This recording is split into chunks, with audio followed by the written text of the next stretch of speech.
Today we are looking at how to scale a Google Ads account because it's one of the most important skills that you will need if you want to become good at Google Ads. Whether you are a freelancer or an agency trying to get results for your clients, or whether you're working in-house in a job doing PPC, or maybe you own a business, either way, this skill is what's going to pay the bills because it means you can put more money into Google Ads and get more money out as well, of course. So let's take a look and understand what I mean by scaling an account, and I'll go through the techniques that I use in order to scale accounts to the maximum they can go. So when I say I'm scaling an account, what I mean is essentially for the pound I'm putting in to get £5 back out, how much more can I repeat that process so that I'm putting in £2, then £3, then £4, and getting returns on investment in line with what's acceptable to my business. I want to basically give Google as much money as possible in order to get in return as much money as possible. But you can't get there overnight, and of course most things start small. There are 4 controllers, or levers if you will, that you can use to scale an account, and all of these levers interplay with each other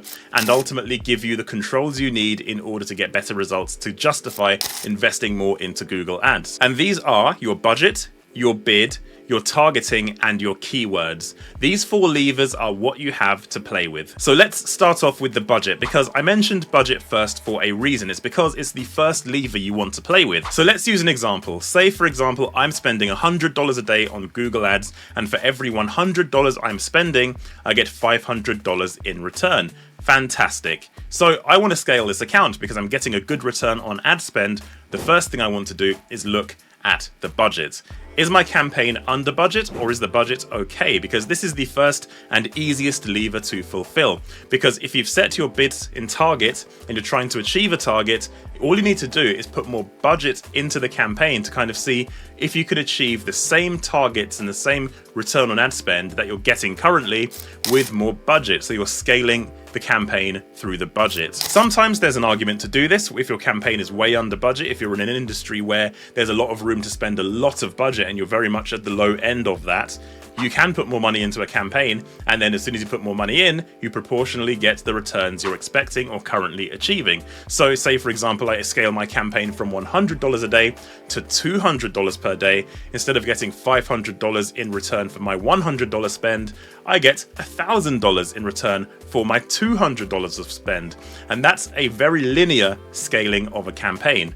But that only lasts so long. Increasing budget to scale an account will only go so far, and the main reason for this is because if you want to spend more money on Google Ads, Google will only let you reach a bigger pool of people if you increase your bids. So there is going to be a limit on this. You can't just keep infinitely increasing your budget and getting returns in direct proportion. No. This is instead the first lever you need to look at because it's the easiest one to do, and it means that you can scale your campaign in proportion instantly. Once you hit this limit, because you will hit a limit, we move on to the next one. And that is your bid. Your bid target is going to be the next lever you have control over in order to scale an account. So say for example, you have a target CPA of $50 and you're currently happy with that level of CPA. You've maximized your budget, but you can't get any more sales at $50 target CPA.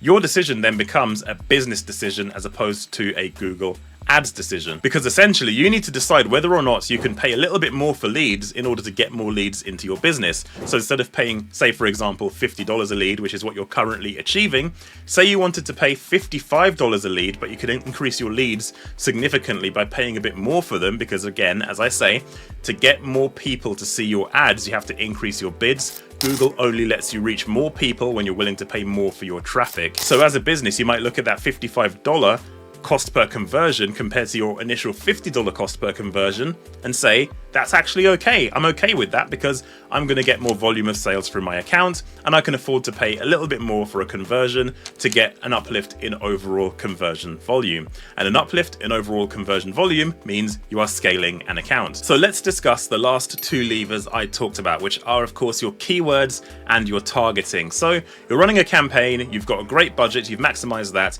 you've set your CPA target to the highest you're willing to pay for a lead in order to maximize the volume of leads you're getting. The only other avenues you have to grow your account are your keywords and your targeting. Are you bidding on every conceivable keyword that's relevant to your industry and your product or service? Because if you're not, you're missing a trick. Sometimes some people set campaigns up without doing a thorough keyword research exercise because it's quite a long process and it takes a long time to narrow down a big list of keywords to only those that are relevant. It's painful, I get it, but you have to do this because when you go back to the drawing board and do your keyword research using the Google Keyword Planner, you will find there are tons of keywords potentially you are currently not bidding on that are relevant to your campaign's products and services. And even if you don't use the Google Keyword Planner, you could even go into the recommendations tab in Google Ads and find a bunch of keywords Google is suggesting you should add to your campaign. Not all of them will be relevant, I get that, but there will be good suggestions in there that you could be missing. But I tend not to add keywords from recommendations. I tend to go back to the drawing board, look at the Google Keyword Planner and add the keywords correctly to the right ad groups, or maybe even create new ad groups. And this kind of ties back to what I was talking about with the CPA target, where you set the maximum amount you're willing to pay for a lead, the most you can conceivably afford for a lead in your business. This other avenue of adding keywords that aren't necessarily as relevant as the keywords you've got in your campaign already, but are still valuable enough, this can give you other avenues as well, because those keywords might convert at a lower rate than your core keywords, but if you set the costings right and your bid adjustments right, you can actually get a return from these keywords as well. And again, it's all a question of how much you're willing to pay for a lead and using these levers to make sure you come in on budget. So don't just throw all suggestions into the trash because they're not exactly specifically what the person is looking for. If they're there or thereabouts, it might be worth testing them, especially with smart bidding. And finally, your targeting. This is the lever you have the probably least control over because your business only serves the countries or territories that you actually do business in. So maybe it's something you look at in the long term, whether you expand your business. Again, many of the points I raise here are also business operational. So it's not just a case of Google Ads and pulling the levers there. You need to work with the business you are in to see what the opportunities are for expansion. Let me give you an example. I work with a business right now who serve a very small area for a couple of towns across the UK. But actually, when having a conversation with the business owner, I mentioned that there's potential to expand into other towns just outside of where they were initially targeting. And I said, if you go into these areas, there's a potential you could actually get maybe 25% more inquiries to the website, and all it means is your guys will have to drive another 15 or 20 minutes longer than you would normally do for every job. Does that sound like a fair trade-off?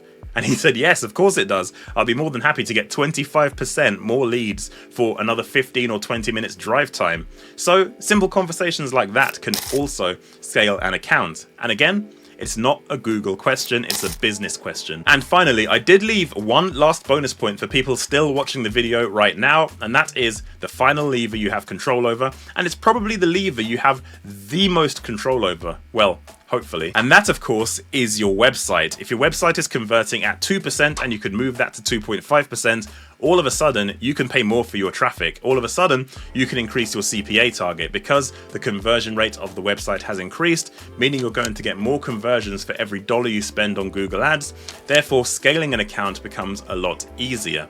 So when you're looking at value you can add to a campaign and you're looking at Google Ads and looking at bid strategies, looking at keywords and all these other areas, take a step back. Look at the website. Are there opportunities to improve conversions on the website? Are there some very obvious fundamentals in terms of conversion optimization that are being missed? If you don't do these on site, then you're going to be leaving a lot of money on the table.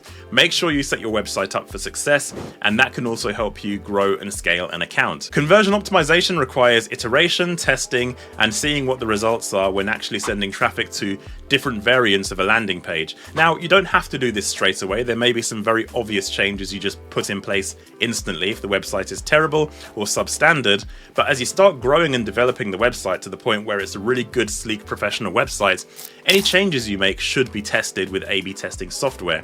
So this is where things get a bit more difficult and a bit more technical, and as a PPC person who's not necessarily a web developer or a UX designer, you might need a little bit of help here. So something to consider in the long term is to partner with a UX designer or a UX company that does conversion optimization, because if you can work with the client on doing this and increase the conversion rate, they can spend way more on Google Ads. And that, guys, is how to scale an account in a nutshell. You use the levers you have at your disposal. Yes, I know, back in the day there were way more levers to pull within a Google Ads account, like device level bid adjustments and different types of adjustments you could make with bids when on manual bidding. But in the world of smart bidding, Google Google basically ignores all of these adjustments anyway. So this is what we have to work with, and you'll notice the value add here is that you're looking at the business and not just the Google Ads account. That is the biggest takeaway I will give you here. Think of the business decisions, the operations, and the areas you could improve of the website and the business, because all of that is going to help you get more from Google Ads. Thanks for watching this video. If you liked it, please leave a like below. Let me know in the comments if you've had success scaling your campaigns, or maybe you need help for scaling your campaigns. Let me know in the comments below. I'll be more than happy to discuss that with you down there. Don't forget to like this video. Don't forget to subscribe to the channel. Head over to darren-taylor.com if you need help with your PPC campaigns, and I'll see you guys on my next video.